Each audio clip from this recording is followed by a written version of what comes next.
গাছের সমস্ত ডালপাতাগুলো কেটে দিলাম। এই যে কেটে ফেলে দিচ্ছি। কারণ হলো যদি আমি না কাটি তাহলে নতুন শাখা প্রশাখা বের হবে না।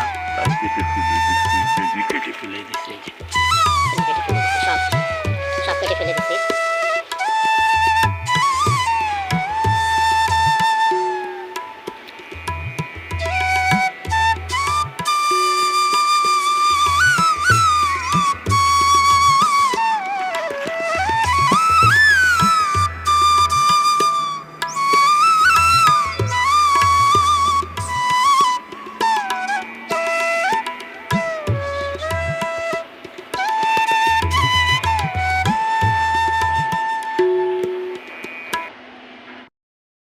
আমাদের ছাদ বাগানে অনেকের আঙ্গুর গাছে আঙ্গুর হয় না।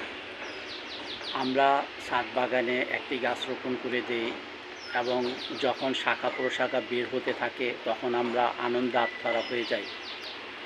এই বুঝি ফুল আসবে, এই বুঝি ফল আসবে, এই করতে করতে দিন মাস বছর চলে যায়, কিন্তু আঙ্গুর গাছে ফুল ফল হয় না। আঙ্গুর গাছে ফুল ফল না হওয়ার কারণ হলো ছাঁটাই না করে দেওয়া। আঙ্গুর গাছে ফুল ফল পেতে হলে অবশ্যই ছাঁটাই করে দিতে হবে আঙ্গুর গাছ। এই যে আমি ছাঁটাই করতেছি, যদিও ভিডিওটা সম্পূর্ণ করা সম্ভব না, তারপর আমি আমার এই গাছটিকে ছাঁটাই করে দিব আজকে।